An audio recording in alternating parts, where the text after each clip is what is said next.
So, oh yeah.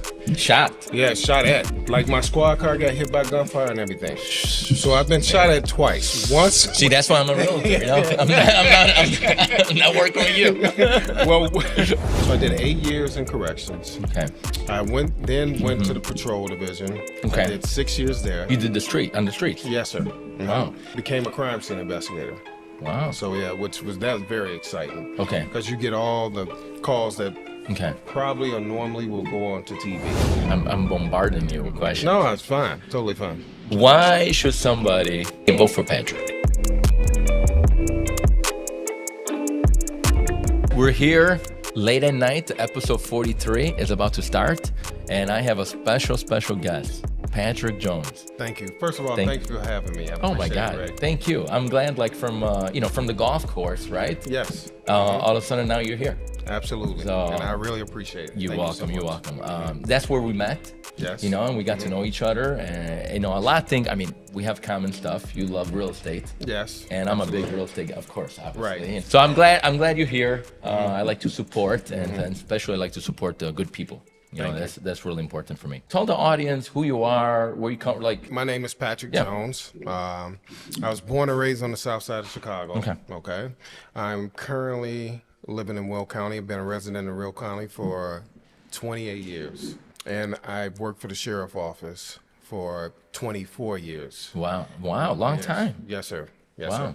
And I'm currently running for sheriff. Wow. March 17th, 2026. I love it. Yeah. So a year from now, the primary is gonna happen, right? Yes, sir. And what happens? Like, I'm not like expert of politics. Right. So how does it work? Basically, you have your primary election. Okay. So you have two guys if they're running on the same ticket or same party, which would be the Democratic Party that I'm running on. Okay. So I'm running against another guy on the Democratic Party. Okay. So I have to run that primary. Got so it. it'll be election, doing the primary. I win that primary. Then if it's a Republican candidate, I go on to face him or her in the general. Okay.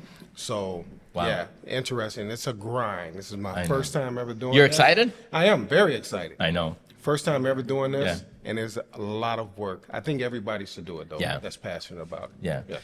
I mean, you know how it is in life. Sometimes, if you want something, you gotta go for it. Absolutely. And you gotta put in the time and the work. That's the most. And I see that in you.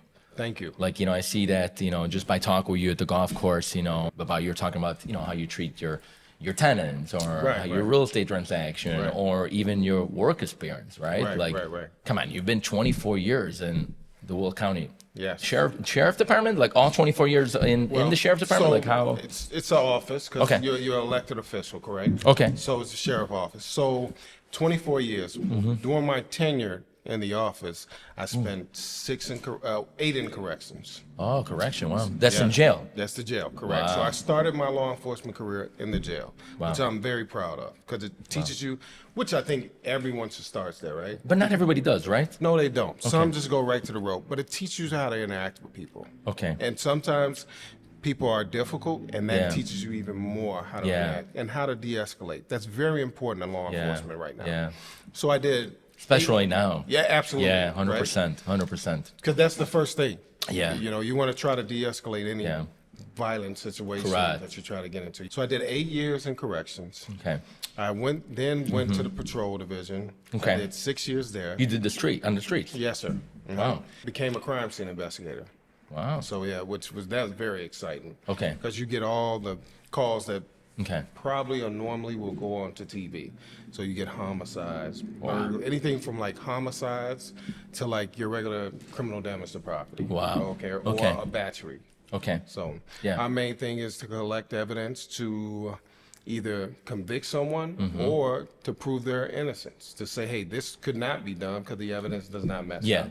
What are you doing now, currently, then? Currently, I'm a sergeant, and I'm also, which I'm very proud of, assistant team leader of the crisis negotiation team. So that's like if there's a crisis, let's say a bank robbery or something, you're... Right. Okay. So say, for instance, my job is if we have a bank robber, Okay. right? And he or she takes hostages. Okay.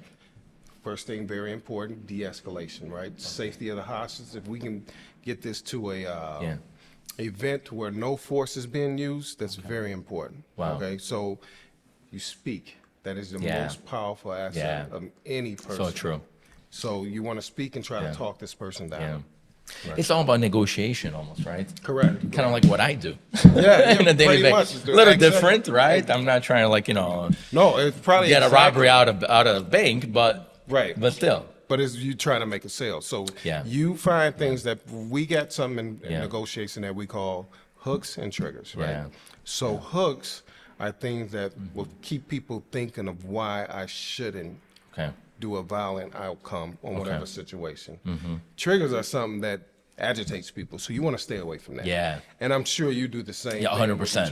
100%. Yes. Yeah. You got to have that kind of emotional intelligence too. You know what I mean? Yes. That's really important. Yes. Well, they send us to good training. We go to the FBI Academy and we train. But you done like, sorry to interrupt you, but you like really started from the bottom. I did. And I'm telling you in a good way. That's like, right. I mean, it's crazy. Think Humble about it. beginnings. And now you're going to the really top. And I think you deserve it because you know all about the department. Yes. Like, like you look like you're 30 and you've been doing it for 20, you've been doing 24 years, but I appreciate that. But it's pretty awesome. During my tenure, I've had things as far as crisis negotiation with people with guns to their heads.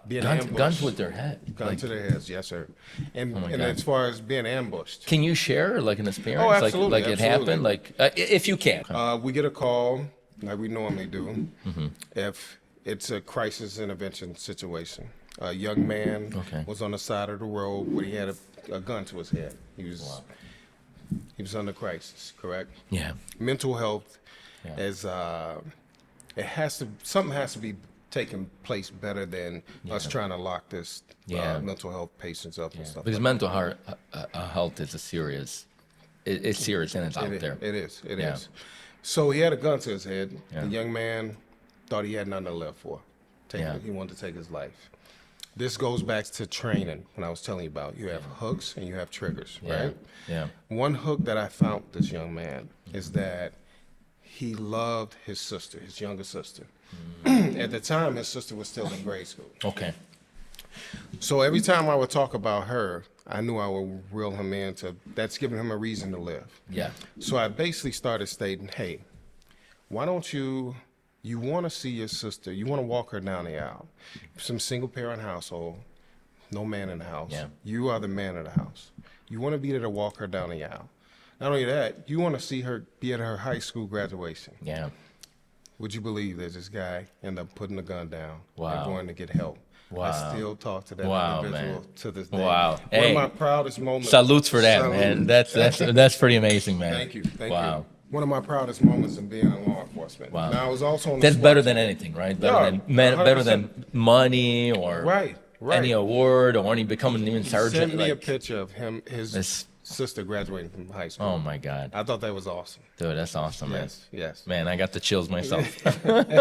That's pretty cool. So I've even had to the extreme where we were ambushed and we were shot at. Oh. Oh yeah.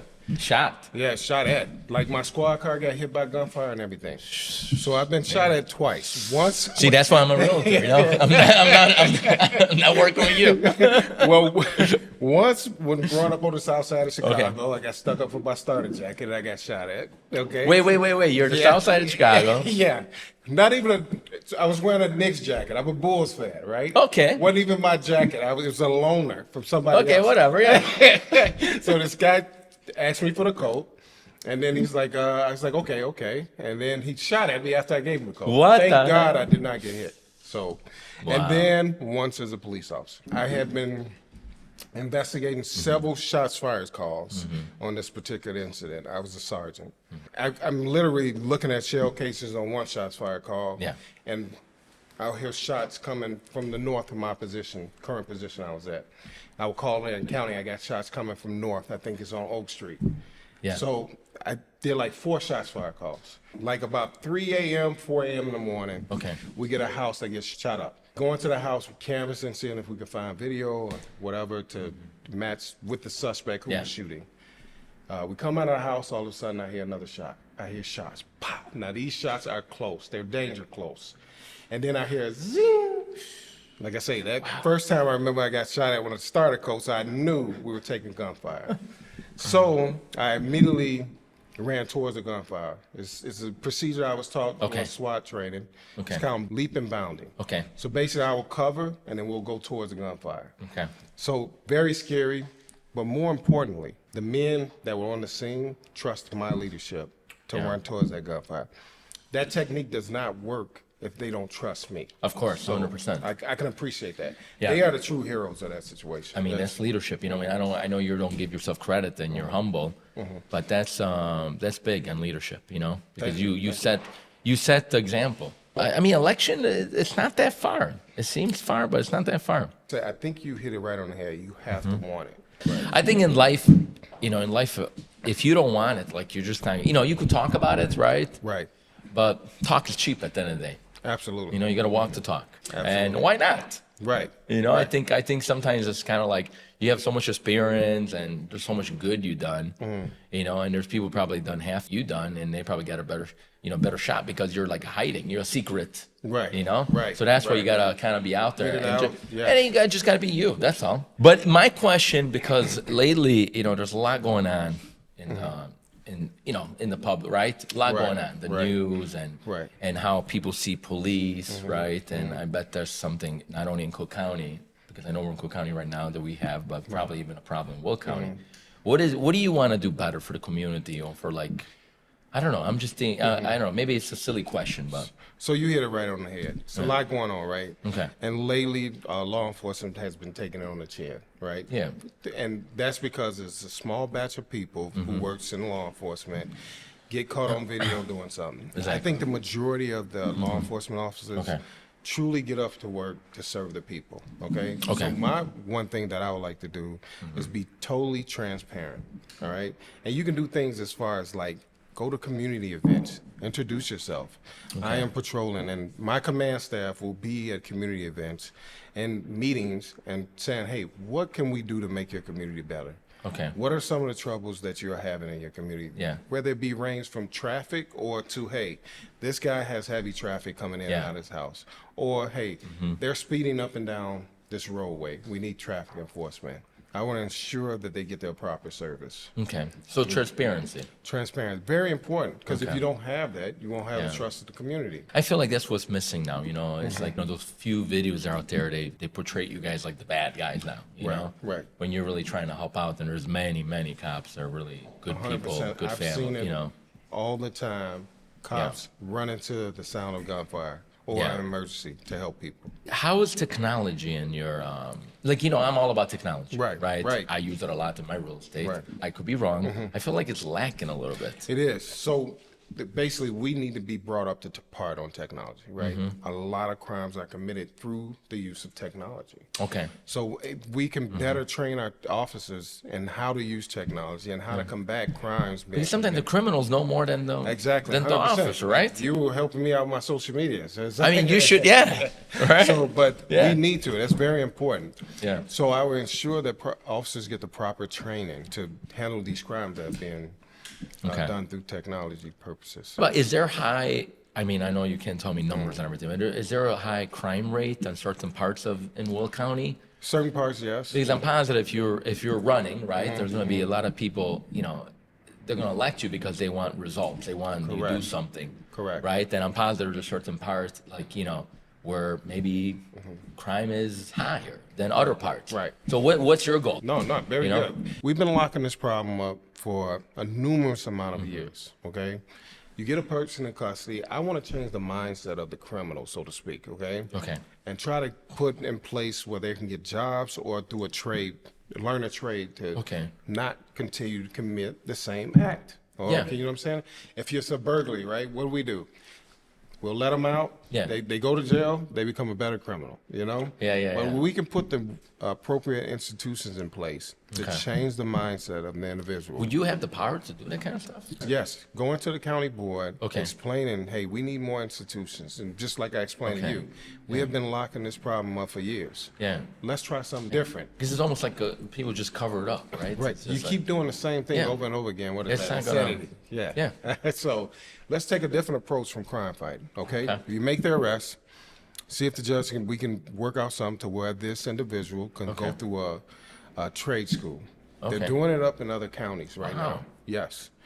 change the mindset of the individual, lower recidivism rate. Almost show him there's a light down the tunnel. Correct. Right? There's a hope for him. Absolutely. He could be a plumber and learn and be financial, reach financial wealth instead of just going rob again. 100%, right? Yeah. It costs taxpayer $150,000 almost to house an individual for a year. $150,000. Yeah. Why don't we just reallocate that money into educating this person, making him or her a better citizen? Yeah. That's what I would like. I mean, I like the idea. It's great. Getting federal grants, that's another thing that we can do, and they can help mitigate some of the costs of this. So, yes, that's what I would like to do. I have an important question. Yes. Go ahead. Why you really want to be sheriff, man? I got 24 years of experience, all right? Through my tenure, corrections, patrol division, CSI, SWAT operator, SWAT sniper, assistant team leader. I encompass all that. I believe I can serve the community better in a positive manner. So it's for the community then? Absolutely. Absolutely. To make it better? To make it better, absolutely. Because, one big thing that I see out there is like, and nothing wrong. I don't know exactly all the details in Will County, how things happen, or Cook County, but it is pretty known in Illinois. There's not a lot of transparency out there. Like people are like, let's say there's a crime or something happened and a lot of you are hiding stuff. We get our power from the people, right? And if we're not transparent, one of the things I want to do is be able to post our policy and procedures on the website. Let me rewind a little bit. First of all, I want to say majority of our officers that get up every day to serve the community, they do it with a positive manner. They're not going out saying, I'm gonna hurt someone today, this and that. No. Like I always say, it's that small percentage that makes it look bad. Right.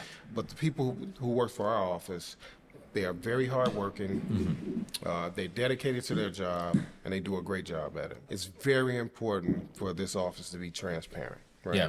Well, when you're different, like if something happened, like, would you come out or? So absolutely. So as soon as something happened, we get, whether it's something, an officer involved shooting or something to minute as, hey, we're getting a lot of burglaries in this area.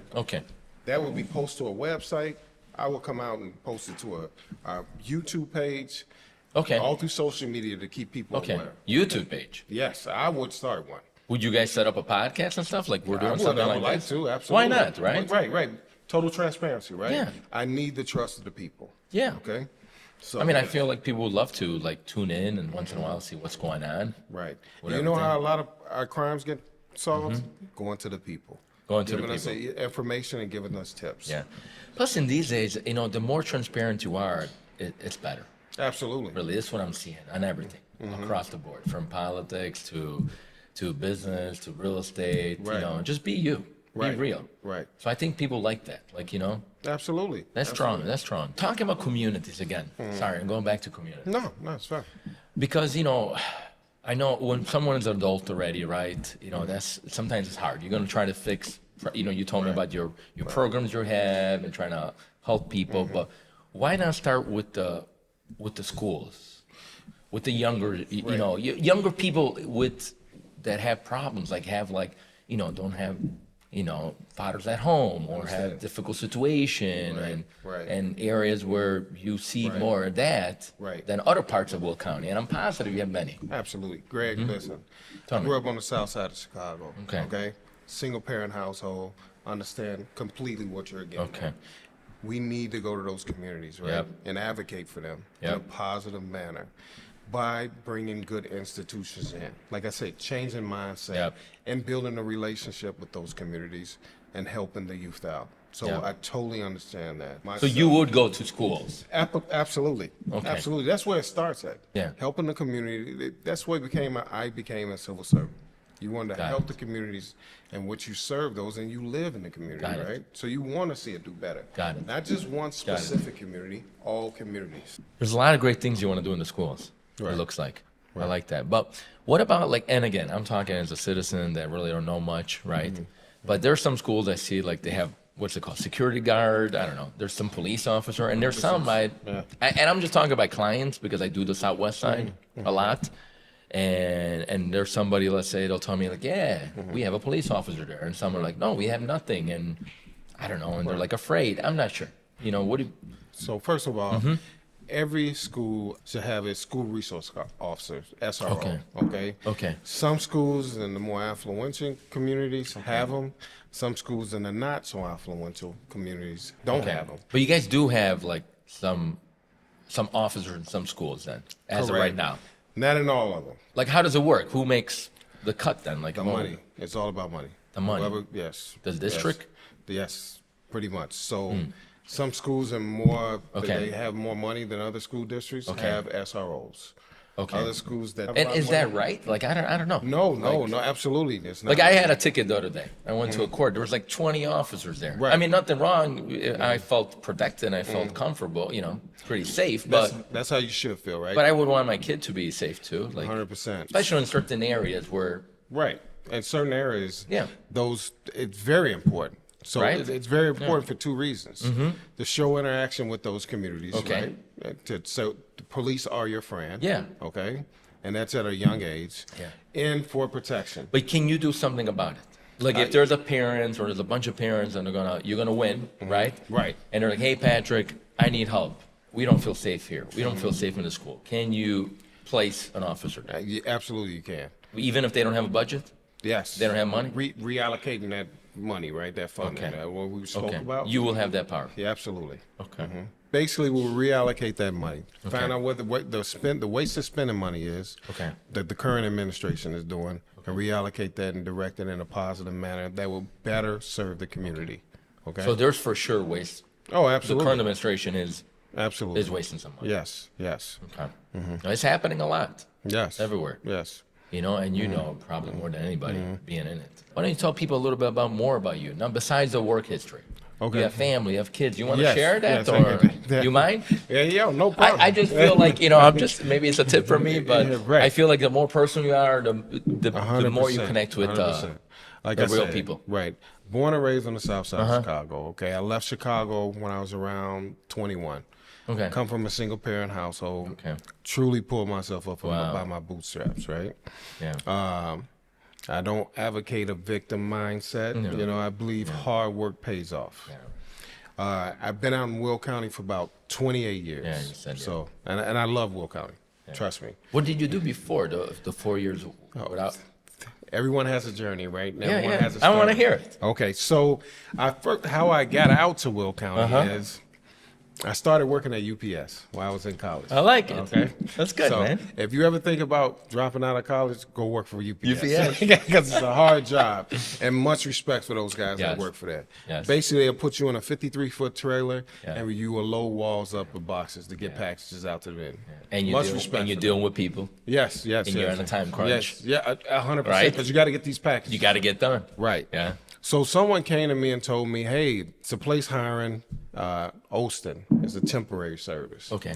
I said, okay, so where's this place hiring at? Yeah. Well, it's out in Romeoville. Okay, I never heard of Romeoville. You didn't know what Romeoville was? No, never knew what it was. So where's that at? Right. Yeah.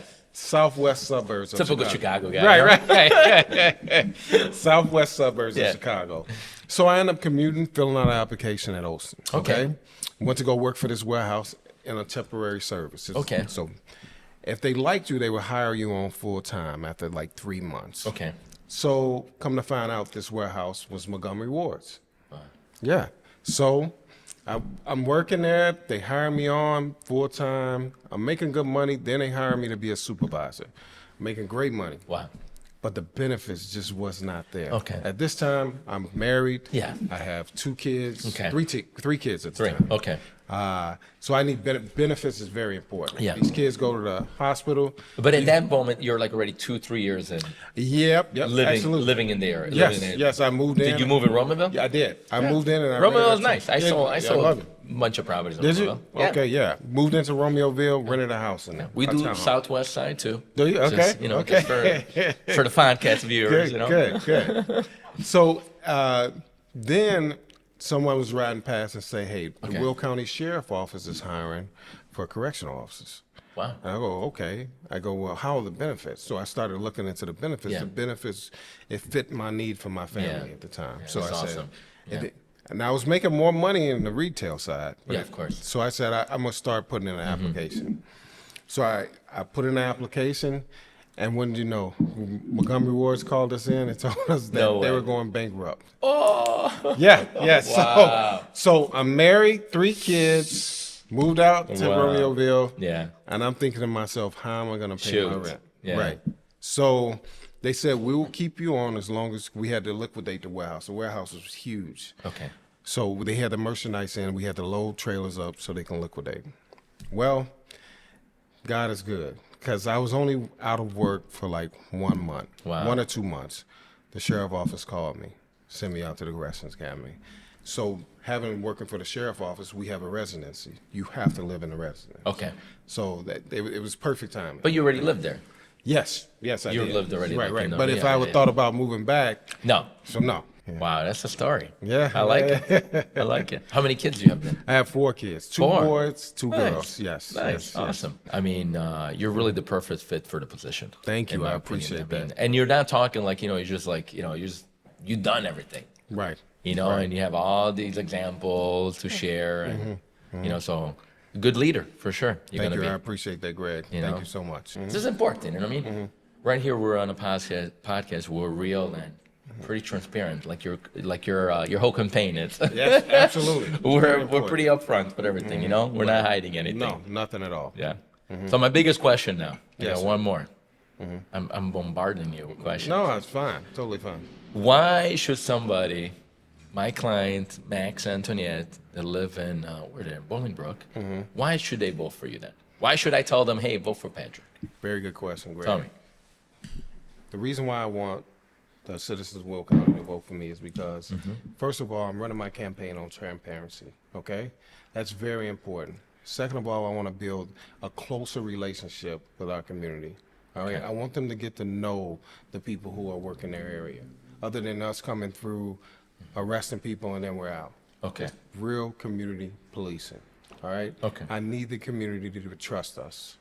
We need to build that relationship. We're starting to lose that. As I said through one of my campaign videos, that squad car has become a barrier. Would you want, because you're talking about a lot, like, you want to stay in touch with the community, That's what I hear a lot in this whole conversation, right? But how? Several ways, right? Through social media. Social media. We need to be more. Right? A lot of people are on social. 100%. That's where the attention is. Right. I mean, that's what I do. Social media, right. So that's one of the main things of communicating with some of the younger people and the older people. Facebook for more older people. Second of all, let's go to some of these community meetings. Yeah. Let's get in touch with the people. Okay. Face to face. Max, match a name with a face, right? And say, hey, I'm concerned. I want to know what problems, or what can I do to better assess your community? What problems are you having? Patric. Yes. Man, it's been a pleasure. Thank you so much. This was amazing. Thanks for coming. I loved it. I learned a lot of stuff. And we're going to do it again. I appreciate it. We're going to do it again. Yeah. I want to see your progress. I'm a fan. I humbly ask for your vote. Don't forget to vote for this guy, and don't forget to buy real estate from me. Talk to you later. Thank you. Episode 43 is over. Ciao, ciao. Thank you.